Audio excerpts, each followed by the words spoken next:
बिस्मिल्लाहिर्रहमानिर्रहीम। अस्सलाम वालेकुम। मेरा नाम है डॉक्टर मुज़म्मिल अयूब और आज हम जानेंगे वो 5 मुमकिन वजूहात जिसकी वजह से बच्चे को नहाने के फ़ौरन बाद मुसलसल छींकें आती हैं या ज़ुकाम लग जाता है। दरअसल इसकी वजह बाथरूम के अंदर ही तलाश करने की ज़रूरत है, जिसकी वजह से बच्चे को एलर्जी पैदा हो रही है। तो आइए जानते हैं वो 5 मुमकिन वजूहात क्या हैं और उनसे कैसे बचा जा सकता है। नंबर 1, बाथरूम में इस्तेमाल होने वाले साबुन, शैम्पू या बॉडी वॉश की वजह से ये कैफियत हो सकती है। इनमें मौजूद फ्रेगरेंस या केमिकल कंपोनेंट्स की वजह से बच्चे को एलर्जी की ऐसी कैफियत पैदा हो सकती है। इसलिए इसका हल ये है कि इन तमाम शावर प्रोडक्ट्स को बारी बारी कुछ दिनों के लिए बंद किया जाए और बच्चे की कैफियत चेक की जाए, क्या उसमें बेहतरी आती है।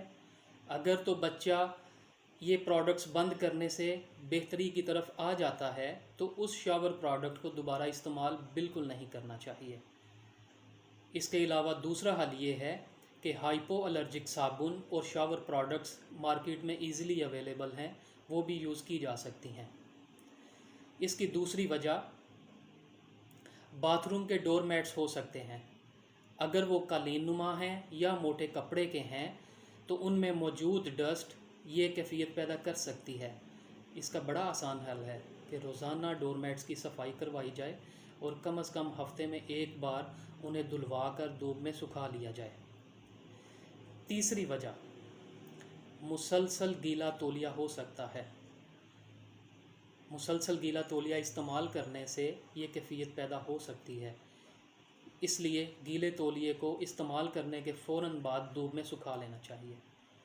चौथी वजह बाथरूम एक्सेसरीज़, शावर और टैप पे मौजूद डस्ट ये एलर्जी पैदा कर सकती हैं, इसलिए उनकी रोज़ाना की बुनियाद पर सफाई होनी चाहिए।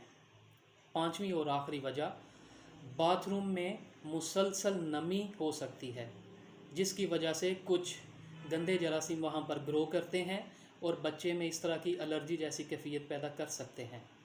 इसका आसान हल ये है कि बाथरूम इस्तेमाल के दौरान उसकी खिड़की खोल दी जाए और बाथरूम इस्तेमाल करने के बाद उसका दरवाज़ा थोड़ी देर के लिए खोल दिया जाए ताकि वहाँ से नमी ख़त्म हो जाए। मुझे उम्मीद है ये 5 टिप्स आपके काम आएंगी और अल्लाह ताला से दुआ करता हूँ कि अल्लाह ताला हम सब के बच्चों को अच्छी और सेहतमंद ज़िंदगी अता फ़रमाएँ और उन्हें इस तरह की बीमारियों से हमेशा महफूज रखें। आमीन।